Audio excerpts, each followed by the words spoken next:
Hello everyone. आज हम explain करने वाले हैं परीक्षा बाई प्रेमचंद। मुंशी प्रेमचंद जी की ये बहुत ही बेहतरीन कहानी है और इस कहानी में उन्होंने बताया हुआ है कि जो सच्चा मनुष्य होता है, जो सच में मनुष्यता जिसके अंदर होती है, वो सिर्फ डिग्रियों से नहीं होता। ज़रूरी नहीं है आप कितने भी पढ़े लिखे हों, लेकिन अगर आपके मन में दया नहीं है, करुणा नहीं है, परोपकार नहीं है, अगर आप दूसरे के काम नहीं आ सकते, तो कहीं ना कहीं आप उस जगह पे आप में बड़प्पन नहीं होता है। हर किसी व्यक्ति की विद्वता परीक्षा में इसी विचारधारा पे प्रभाव डाला गया है, इसी पर प्रकाश डाला गया है। यहाँ पे प्रेमचंद जी ने कहानी के माध्यम से दिखाया है कि इंसानों के अंदर दया और करुणा होना बहुत ज़रूरी है। तो शुरुआत करते हैं हम कहानी की। जब रियासत देवगढ़ के सरदार दीवान सुजान सिंह बूढ़े हो गए तो परमात्मा की याद आई। जाकर महाराज से विनय की, दीन बंधु, दास ने श्रीमान की सेवा 40 साल तक की, अब कुछ दिन परमात्मा की सेवा की आज्ञा चाहता हूँ। दूसरे, अब अवस्था ढल गई, राजकाज संभालने की शक्ति नहीं रह गई, कहीं भूल चूक हो जाए तो बुढ़ापा में दाग न लगे, सारी जिंदगी की नेकनामी मिट्टी में मिल जाएगी। तो यहाँ हम देखते हैं कि जो रियासत देवगढ़ होती है उसके सरदार होते हैं सरदार सुजान सिंह। दीवान सरदार, दीवान का मतलब होता है कि हेड अकाउंटेंट, जो उनके हेड पर्सन होते हैं वो अब बूढ़े हो गए, अब वो ओल्ड एज हो गए। अब उनको ऐसा लगता है, जब भी हमारे देखिए, जब हम अवस्था, हम हर एक चीज़ हमारी एज के अकॉर्डिंग होती है। बचपन में हमें खेलना अच्छा लगता है, उसी तरह से यौवन अवस्था में हमें, युवावस्था में हमें घूमना फिरना या जो चीज़ें रहती है समाज की, या हमें उन चीज़ों में अच्छा लगता है। लेकिन बुढ़ापा आते आते कहीं ना कहीं हमें ऐसा लगता है कि ईश्वर ही सब कुछ है। हमारी जो ज़िंदगी की अवस्था है, जो उम्र होती है, उसके साथ हमारी कई चीज़ें चेंज हो जाती है। यही चीज़ होती है रियासत डेढ़गांव देवगढ़ के। रियासत मतलब ये टेरिटरी का नाम होता है देवगढ़ का, और वहाँ के जो दीवान होते हैं उनको भी इस तरह से परमात्मा की याद आती है। अब वो जाकर अपने जो किंग होते हैं, राजा होते हैं, उनके पास बोलते हैं, दीन बंधु, दीन बंधु मतलब हे महाराज, आपकी मैंने 40 साल तक सेवा की है, अब ऐसा लगता है कि कुछ दिन ईश्वर की भी सेवा कर लूँ। अब और दूसरी चीज़, अब मैं इतना बूढ़ा हो गया हूँ, अगर मुझसे कहीं कोई गलती हो तो ज़िंदगी भर मैंने आपकी इतनी कर्तव्य परायण से इतना सही काम किया है, ऐसा ना हो कि मेरी ज़िंदगी की नेक जितनी नाम कमाया है वो मिट्टी में मिल जाए। राजा साहब अपने अनुभवशील और नीति कुशल दीवान का बड़ा आदर करते थे। यहाँ पे हमें बताया गया कि राजा, देखिए, जब भी कोई, आप किसी भी काम को अगर अच्छे से करते हैं, आपके घर में चाहे वो मेट ही हो, अगर वो बहुत अच्छे से अपना काम करती है तो हम सब उनकी रिस्पेक्ट करते हैं। तो उसी तरह से राजा साहब भी जो थे वो दीवान की बहुत आदर करते थे। उन्होंने उनको बहुत समझाया, क्योंकि कोई भी अपने एक अच्छे एम्प्लॉय को जाने नहीं देना चाहता। लेकिन दीवान साहब ने जब हार नहीं मानी तो प्रार्थना स्वीकार कर ली। जब दीवान साहब ने उनकी कोई बात नहीं मानी तो दीवान साहब जी ने बोला, राजा साहब ने बोला ठीक है, लेकिन उनके सामने एक कंडीशन लगा दी, एक शर्त लगा दी। शर्त का मतलब होता है कंडीशन, कि जब किसी चीज़ के बदले कोई चीज़ करना। उन्होंने बोला ठीक है, लेकिन आपको रियासत के लिए नया दीवान उन्हीं को खोजना होगा। मतलब जो नए दीवान हैं, जैसा आप कन्वर्सेशन सामने देख सकते हैं, उनको ही खोजना होगा। दूसरे दिन प्रसिद्ध पत्रों में विज्ञापन निकाला। नेक्स्ट डे, जैसा कि आप देखते हैं कि जो न्यूज़पेपर होते हैं उसमें कई बार वॉक इन इंटरव्यूज़ आते हैं, तो उसी तरह से ये जो इंटरव्यू था, बहुत सारे जो फेमस न्यूज़पेपर होते हैं वहाँ ये विज्ञापन निकलता है। देवगढ़ के लिए एक सुयोग्य दीवान की आवश्यकता है। देवगढ़ के लिए, कि रियासत देवगढ़ के लिए एक बहुत ही सुयोग्य, मतलब जो योग्यता से एक अच्छे क्वालिफाइड एलिजिबल पर्सन की नीड है। जो सज्जन अपने काम को, अपने को इस योग्य समझे, वो वर्तमान दीवान सरदार सुजान सिंह की सेवा में उपस्थित हो। इसका मतलब जिनको भी लगता है कि वो खुद दीवान बनने के योग्य हैं, वो वर्तमान दीवान सरदार सुजान सिंह के सेवा में उपस्थित हो, मतलब उनके पास जाए। यह ज़रूरी नहीं कि वो ग्रेजुएट हो। इसका मतलब कि ऐसा नहीं है कि ज़रूरी नहीं है कि उनको पढ़ा लिखा ग्रेजुएट डिग्री होती है, कॉलेज किया हुआ हो उन्होंने, मगर पुष्ट होना आवश्यक है। पुष्ट का मतलब उनको हेल्दी होना, उनको शरीर से बलिष्ठ होना आवश्यक है। 1 महीने तक उम्मीदवारों के रहन सहन, आचार विचार की देखभाल की जाएगी। 1 महीने तक उनको ऑब्जर्वेशन के में रखा जाएगा, जिसमें उनके वो दिखते रहते कैसे, उनकी बोलचाल कैसी है, भाषा कैसी है, उनकी हर एक गुणों को परखा जाएगा। जो महाशय इस परीक्षा में खरे उतरेंगे वे इस उच्च पद के लिए सुशोभित होंगे। जो भी इस परीक्षा में, तो यहाँ पे परीक्षा जो चैप्टर का टाइटल है वो परीक्षा बेसिकली किसके लिए थी? वो परीक्षा थी देवगढ़ रियासत के दीवान के लिए परीक्षा। तो हमने देखा जिस तरह से राजा ने सुजान सिंह को जब बोला तो सुजान सिंह ने इस तरह से पेपर में एक एडवर्टाइजमेंट निकाला, एक विज्ञापन निकाला। उस विज्ञापन में उन्होंने विज्ञापन में बताया कि ग्रेजुएट होना जरूरी नहीं है, लेकिन शरीर से पुष्ट होना, हेल्दी होना चाहिए वो पर्सन, और 1 महीने तक वो उनको ऑब्जर्वेशन में। अब इस तरह के एडवर्टाइजमेंट, जैसे कि आपने देखा होगा कि हमारे यहाँ पे नौकरी की ज़रूरत तो हर किसी को होती है, वो भी इतनी अच्छी नौकरी, यहाँ पे वही दिया हुआ है। इस विज्ञापन में सारे मुल्क में हलचल मचा दी। यह विज्ञापन आने के बाद जितने भी मुल्क में थे उस एरिया में सभी एक हलचल सी मच गई। ऊंचा पद और किसी प्रकार की कैद नहीं, एक तो ये पोजीशन भी इतनी अच्छी है और ऊपर से किसी भी तरह की कोई बाउंडेशन नहीं है, केवल नसीब का ही खेलना है। लोगों को लगा कि इस पोजीशन के लिए, इस पद के लिए जो भी जाएंगे वो बहुत लकी होंगे। सैकड़ों आदमी, बहुत सारे 100 आदमी इसको परखने के लिए चले आए। अब देवगढ़ में, क्योंकि ये सारे जो लोग थे वो बाहर बाहर से चले आए थे, कोई पंजाब से चला आता तो कोई मद्रास से। ये जो लोग थे कोई पंजाब से आ रहे थे, कोई मद्रास से, कोई नए फैशन का प्रेमी था, कोई पुरानी सादगी पर मिटता हुआ था, कोई ऐसा था जो एकदम फैशनेबल पर्सन था, तो कोई एकदम सिंपल और सोबर था। पंडित और मौलवियों ने भी अपने अपने भाग्य की परीक्षा करने का अवसर मिला। अब सिर्फ और सिर्फ क्योंकि यहाँ पे क्वालिफिकेशन तो थी नहीं, इसीलिए पंडित वो होते हैं जो मंदिरों में पूजा करते हैं, मौलवी वो होते हैं जो मस्जिदों में, मुस्लिम्स का आपको पता होगा जो प्रीस्ट होते हैं उनको मौलवीज कहते हैं। उनको भी लगा कि उनको भी अपनी किस्मत का खरीदने का इस तरह से मौका मिला। सरदार सुजान सिंह ने इन महाभवों के आदर सत्कार के लिए बड़ा अच्छा प्रबंध किया था। सरदार सुजान सिंह ने, क्योंकि ये सब लोग यहाँ पे रहने आ रहे थे 1 महीने, इसीलिए सुजान सिंह ने इनके रहने का, खाने का बहुत ही बेहतरीन प्रबंध किया था। प्रत्येक मनुष्य अपने जीवन को अपनी बुद्धि के अनुसार अच्छे रूप में दिखाने की कोशिश करता था। देखिए, हमें कभी भी अगर कोई व्यक्ति देखता है, जब भी हमें देखता है, तो कहीं ना कहीं एक हमारी 2 पर्सनालिटी होती है। एक पर्सनालिटी होती है कि जो हम दूसरों के सामने रहते हैं, सेकंड पर्सनालिटी होती है जो हम अकेले में होते हैं। और इनमें से जो बुद्धिमान, जो सही व्यक्ति होता है, वो दोनों ही जगह पे सेम रहता है।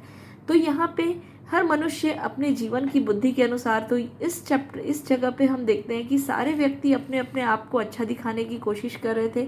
मिस्टर 9 बजे तक सोया करते थे, आजकल बगीचे में टहलते उषा के दर्शन करते हैं। तो मिस्टर ए है, मतलब यहाँ पे बताया गया कि एक व्यक्ति, एक जनाब जो वहाँ आए हुए थे, वो 9 बजे सुबह तक सोते थे, लेकिन आजकल क्योंकि उनको ऑब्जर्वेशन, उनको पता है कि उनकी परीक्षा ली जा रही है, उनको जांचा जा रहा है, इसलिए आजकल वो सुबह सुबह ही उषा के दर्शन, सुबह की दर्शन करते हुए सुबह से ही उठ जाते थे। मिस्टर ब को हुक्का पीने की लत थी, परंतु आजकल वे रात गए किवाड़ बंद करके अंधेरे में सिगरेट पीते थे। मिस्टर ब जो है, जैसा कि यहाँ पे डायग्राम में भी दिखाया गया है, उनको हुक्का पीने की आदत थी, लेकिन आजकल क्योंकि अगेन उन पे दीवान सुजान सिंह की नज़र है, इसलिए वो बंद कमरे में सिगरेट पीते थे। मिस्टर स, द और ज उनके घरों के नौकरों की नाक में दम था, लेकिन ये सज्जन आजकल जनाब और आग के बगैर बात नहीं करते थे। तो मिस्टर स, ज, द जो थे, उनकी भाषा इतनी ख़राब थी कि वो बहुत ही गंदी लैंग्वेज में बात करते थे, मैनरफुललेस लैंग्वेज में बात करते थे। लेकिन आजकल क्योंकि उनको अभी ऑब्जर्वेशन में रखा गया है, इसलिए वो जनाब, आप, इस तरह के बगैर नौकरों को भी वो आप और जनाब की भाषा से बात कर रहे थे। महाशय क नास्तिक थे। नास्तिक वह पर्सन होता है जिसकी ईश्वर में आस्था नहीं होती। तो महाशय क जो थे, उनकी ईश्वर में कोई भी आस्था नहीं थी। लेकिन आजकल उनकी धर्मनिष्ठा देखकर, मतलब आजकल लेकिन वो इतनी पूजा पाठ कर रहे हैं कि लोगों को लगता, मंदिर के पुजारी को भी ऐसा लगता कि कहीं उनकी पोजीशन ये न ले ले। क्यों वो पूजा कर रहे हैं? क्योंकि उनको लगता है कि वो ऑब्जर्वेशन में है। मिस्टर ल को किताबों से घृणा थी, परंतु वो आजकल बड़े बड़े धर्म ग्रंथ खोले पढ़ने में डूबे रहते हैं। अब मिस्टर जो ल थे, वो उनकी किताबों में तनिक भी रुचि नहीं थी, बिल्कुल भी वो किताब नहीं पढ़ना चाहते थे। लेकिन आजकल दिन भर वो बुक रीड कर रहे हैं। जिससे बातचीत कीजिए वह नम्रता और सदाचार का देवता मालूम होता था। अगर आप यहाँ पे जो कैंडिडेट आए थे, आप किसी भी के अगर बातचीत करते तो ऐसा लगता कि जैसे दुनिया में सभी सज्जन लोग यहीं पे विराजमान हैं। ऐसा इसलिए था क्योंकि ये सबकी ट्रेनिंग पीरियड थी, आपने देखा ऑब्जर्वेशन था। इनमें से एक को सुजान सिंह को परखना है और सबको पता था कि इन पर सबकी सुजान सिंह की नज़र है। लोग समझते थे कि 1 महीने की झंझट है, किसी तरह काट ले, कहीं कार्य सिद्ध हो गया तो कौन पूछता। लोगों को ऐसा लगा कि सिर्फ 1 महीने ही उनको ये नाटक करना है, 1 महीने के बाद तो अगर दीवान पोजीशन मिल गई उनको तो फिर क्या है, फिर तो उनकी ज़िंदगी बहुत अच्छी होगी। लेकिन मनुष्यों का वह बूढ़ा जौहरी आड़ में बैठा देख रहा था कि बगलों में हंस कहाँ छुपा है। यहाँ सुजान सिंह की बात की गई है कि बूढ़ा जौहरी मतलब वह जो सुजान सिंह था, लेकिन ये देख रहा था बगलों में हंस, मतलब इन इंसानों के बीच में उसे जिस कैंडिडेट की तलाश थी वो कहाँ छुपे हुए हैं। एक दिन फैशन वालों को सूझी कि आपस में हॉकी कर दिया जाए। एक दिन जो लेटेस्ट फैशन वाले थे उनको लगा कि हम में हुनर, हम में कला है, उसे भी हमें लोगों को दिखाना चाहिए। इसलिए वो लोग को ऐसा लगता है कि हॉकी का खेल हो जाए। ये जो प्रस्ताव था ये हॉकी के जितने भी बेस्ट प्लेयर थे उन्होंने रखा। आखिरकार क्योंकि उनको ऐसा लगा कि हॉकी भी तो विद्या है, तो छुपा कर क्यों रखें, शायद हॉकी में ही कुछ हो जाए, तो तय हो गया। अब इस बीच डिस्कशन हुआ, कोर्ट बन गए, हॉकी के खेल शुरू हुआ। अब जिस तरह से अब यहाँ पे सब लोग गेंदों के ऊपर अप्रेंटिस की तरह, जिस तरह से दफ्तर में कोई नया ज्वाइनी इधर उधर ठोकरे खाते रहता है, गेंद भी, क्योंकि हर कोई गेंद को ही यहाँ पे मारा था, हर कोई अपने आप को हॉकी के खेल में भी अच्छा पता करने के लिए बताया हुआ था। रियासत देवगढ़ में यह खेल पहली बार हुआ था, बिल्कुल ही निराला था, इसलिए लोग भी यहाँ पे बहुत ही ज़्यादा जोर शोर से यहाँ पे आए। धावे के लोग, यहाँ के लोग जब गेंद से तेजी से उड़ते तो ऐसा लगता जैसे कोई लहर है, इस तरह से ये खेल हो रहा था। संध्या तक, शाम तक बहुत धूमधाम रही। शाम तक जो खिलाड़ी थे वो पूरे पसीने से तरबतर हो गए। खून की गर्मी आँख और चेहरे की झलक रही थी। अब इनकी जो गर्मी थी खून में, जो अंदर बॉडी भी जो टेम्परेचर बढ़ रहा था वो इनके चेहरे से आँख में, आपने देखा होगा जब हम बहुत दौड़ धूप करते हैं तो हमारी आइज़ भी रेड हो जाती है और हम थक जाते हैं। इसी तरह से उनके सब लोग हाफ कर दिन भर खेल खेल कर बेदम हो गए, उनके अंदर शक्ति नहीं रही। लेकिन हार जीत का निर्णय नहीं हुआ, मतलब न कोई टीम जीती न ही कोई टीम हारी। अंधेरा हो गया, शाम हो गई। इस मैदान से जरा हटकर एक नाला था। अब इस मैदान से थोड़ा सा दूर पर एक नाला था, उस पर कोई पुल नहीं था। पथिकों को नाले से चलकर यहाँ पे आना पड़ता था। इसका मतलब पथिकों मतलब राहगीर जो पेडेस्ट्रियंस थे उनको नाले से चलकर आना पड़ता था। खेल अभी अभी बंद हुआ था। अभी क्योंकि खेल बंद हुआ था इसलिए सारे लोग यहाँ पे बैठ के थोड़ा रेस्ट कर रहे थे। एक किसान, तभी इसी बीच हम देखते हैं कि एक किसान अनाज की बोरी को गाड़ी से लिए नाले तक आ गया। जैसा आप यहाँ देख सकते हैं, एक जो किसान था वो नाले के बीच से यहाँ पे कीचड़ में, लेकिन नाले में कीचड़ में उसमें फंस गया। किसान की जो अनाज की बोरी थी वो कीचड़ में फंस गई। ये इतना गहरा नाली था कि इसको चढ़कर ऊपर नहीं ले जाया जा सकता था। किसान कभी पहियों को हाथों से ढकेलता, कभी इधर होता, जैसा आप देख सकते हैं। तो किसान खुद से क्या करता था कि पहले कभी खुद से प्रयास करता ऊपर से ढकेलने का, लेकिन वो अकेले, अब बूढ़ा भी था वो, और यहाँ पे नाला बहुत गहरा था, इसलिए नाली जो थी वो वापस जो गाड़ी थी वो बढ़ नहीं पा रही थी। बेचारा निराश बैठकर ताकता, लेकिन वहाँ कोई नज़र नहीं आता। गाड़ी को अकेले छोड़कर वह जा भी नहीं सकता था, विपत्ति में फंसा हुआ था। ये जो बूढ़ा व्यक्ति था, बूढ़ा किसान था, अब उसके पास कोई ऑप्शन ही नहीं था, कोई और विकल्प ही नहीं था कि वो यहाँ से जा सके, इसलिए वो चुपचाप बैठा हुआ था। इसी बीच खिलाड़ी डंडे में हाथों में डंडे लिए घूमते झामते इधर से निकले। किसान ने उनकी तरफ सहमी नज़रों से देखा, परंतु किसी से मदद मांगने का साहस न हुआ। खिलाड़ियों ने भी उनको देखा, मगर बंद आंखों से। उस पर सहानुभूति का नाम नहीं था। इसी बीच जो खिलाड़ी थे हॉकी खेलकर शाम को जो बैठे हुए थे वो भी इसी जगह पे थे।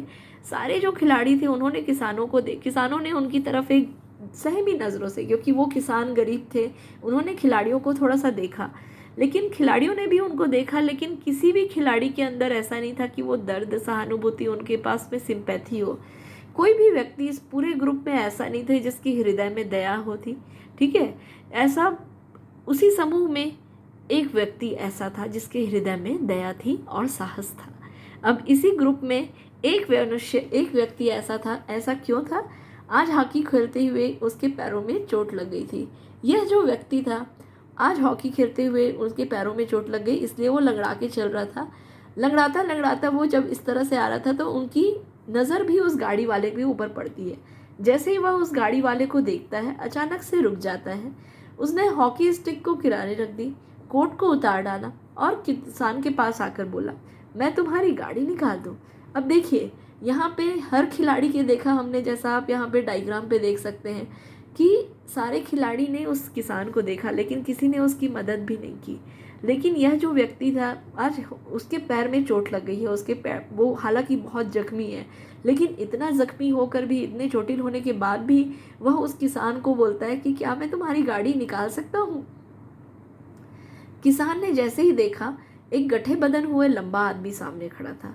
किसान जैसे ही वहाँ देखता है, उसको दिखता है कि एक लंबा चौड़ा आदमी बाहर खड़ा होता है। किसान उनको बोलता है, मैं आपसे कैसे कहूँ हुजूर, मैं आपसे, क्योंकि मैं एक गरीब किसान, युवक बोलते हैं।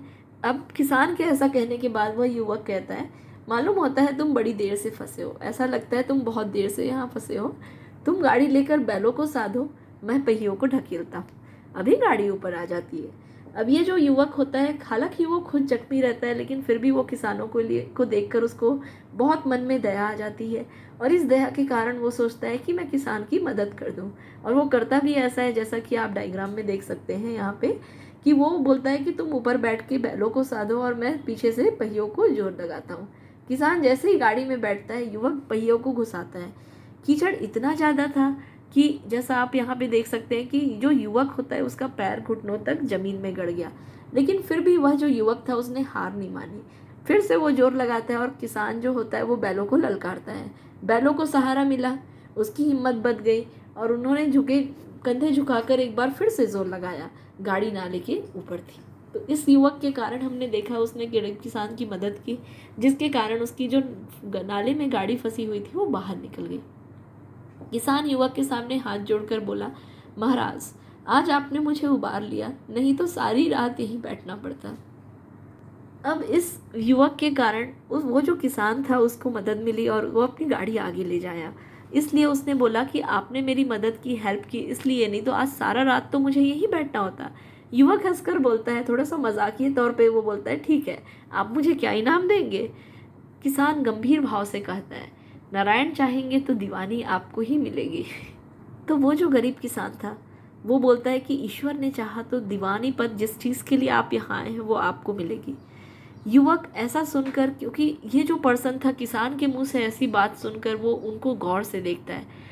किस युवक के मन में एक डाउट होता है, कहीं ना कहीं ये जो पर्सन होता है उसके मन में एक डाउट होता है, कहीं ये सुजान सिंह तो नहीं, कहीं ऐसा तो नहीं कि ये खुद सुजान सिंह है। आवाज़ मिलती जुलती है, चेहरा मोहरा भी वही है। किसान ने भी उसकी ओर तीव्र दृष्टि से देखा, शायद वह दिल के संदेह को भाग गया था। मुस्कुराकर बोला, गहरे पानी में बैठने पर ही मोती मिलते हैं। अब यहाँ पे जब जो वो युवक, उसको जब उन्होंने दीवान पद की बात की तो युवक के मन में एक डाउट आया। उसको ऐसा लगता है कहीं ये सुजान सिंह ही तो नहीं है। इसलिए जब वो उसको देखता है, क्योंकि अब उसको लगता है, वो जब नोटिस करता है उस बूढ़े व्यक्ति को, बूढ़े किसान को, तो उसको देखता है कि चेहरा भी बिल्कुल सुजान सिंह की तरह है, आवाज़ भी बिल्कुल सुजान सिंह की तरह है। सुजान सिंह भी उनको तीव्र दृष्टि से देखता है। शायद सुजान सिंह को भी पता चल गया कि ये ऐसा उनके लिए सोच रहे हैं। मुस्कुरा कर बोला, वह जो बूढ़ा व्यक्ति होता है वो मुस्कुरा कर बोलता है, किसान जो होता है वो मुस्कुरा कर बोलता है, गहरे पानी पे बैठने पे ही मोती मिलता है। देखिए, जब कभी आप कोई कठिन परिश्रम करते हैं तो आपको उसका उतना ही फल मिलता है।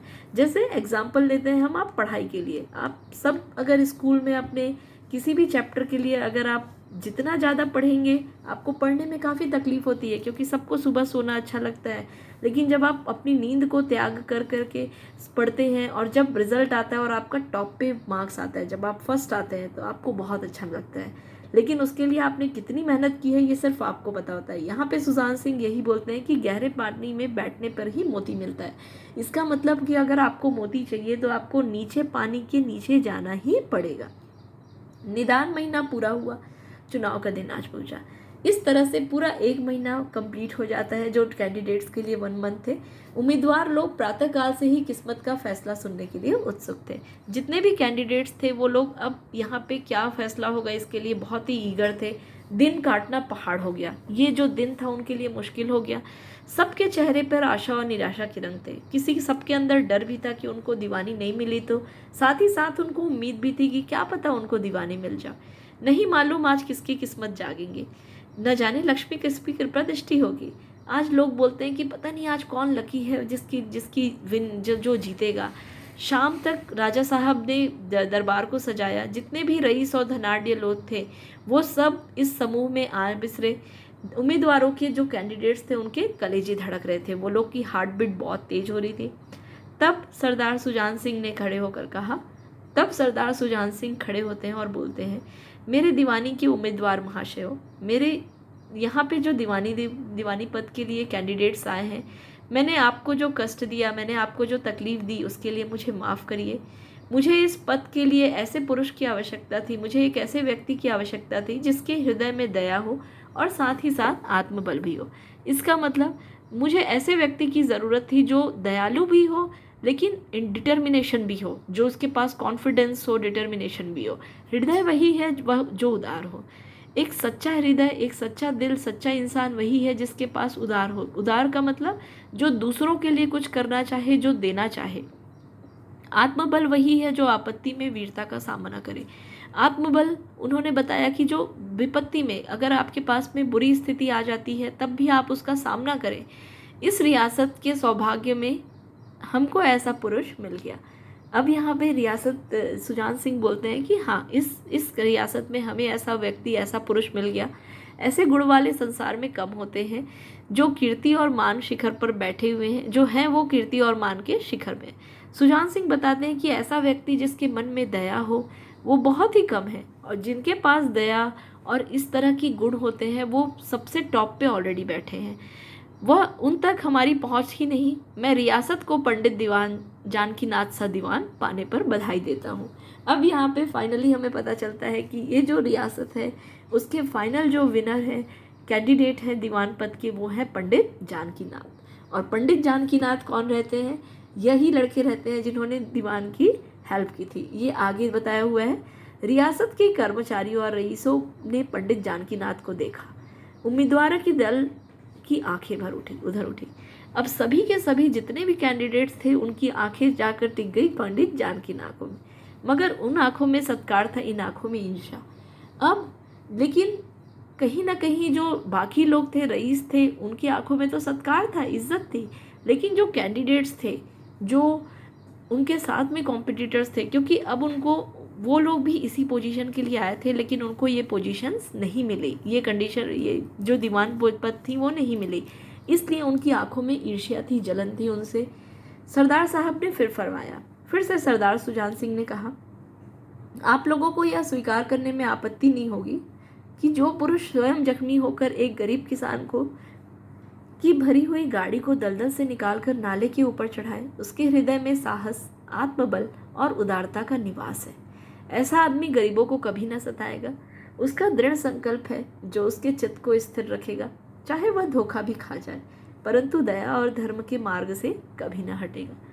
सरदार सुजान सिंह बोलते हैं कि आप लोग को ये कभी भी कोई भी ऑब्जेक्शन नहीं होगा कि एक इंसान जो खुद ही जख्मी है, जो खुद ही जो किसी चीज़ से, जो खुद ही चल ठीक से नहीं पा रहा है, लेकिन फिर भी वो एक गरीब किसान की गाड़ी को देखता है और उसको दलदल से निकालने के लिए, उसको ऊपर चढ़ाने के लिए वो अपना पूरा जोर लगा देता है। इस तरह के हृदय के, इस तरह के इंसान जिसके हृदय में इस तरह का साहस हो, इस तरह का डिटर्मिनेशन हो, इस तरह की उदारता हो, ऐसा आदमी सुजान सिंह जी कहते हैं कि वो गरीबों को कभी भी नहीं सता सकता है। और उसका जो डिटर्मिनेशन है, दृढ़ संकल्प है, वो उसके चित्त को, वो उसके दिमाग को हमेशा ही शांत रखेगा, चाहे वो धोखा खा जाए। हो सकता है उसको गलत लोग भी मिल जाए, गलती उसके साथ लोग गलत भी करें, लेकिन वो कभी लोगों के साथ में गलत नहीं करेगा। तो ये परीक्षा जैसा हमने देखा था, तो परीक्षा शीर्षक इस पाठ का इसलिए रखा गया है क्योंकि ये परीक्षा थी देवगढ़ के रियासत के जो दीवान सुजान सिंह थे, उन्होंने परीक्षा ली इन लोगों की दया की। एक गरीब किसान का वेश बदल कर वो आते हैं और हमने देखा कि सिर्फ एक ही व्यक्ति होता है, पंडित जानकीनाथ, जो इनकी मदद करते हैं और इसका फल उनको बहुत ही अच्छे, जैसा कि सुजान सिंह ने कहा है कि गहरे पानी में उतरने पर ही मोती मिलते हैं, वैसे ही उनको सच में ये जो दीवान पद की दावेदारी थी उसके लिए वो घोषित कर दिए जाते हैं। तो ये थी पूरी कहानी की एक्सप्लेनेशन परीक्षा की। If you have any doubt, any query, you can write us on comment and you can subscribe, because in this chapter you will get all the chapters of this book. Thank you so much. Keep growing.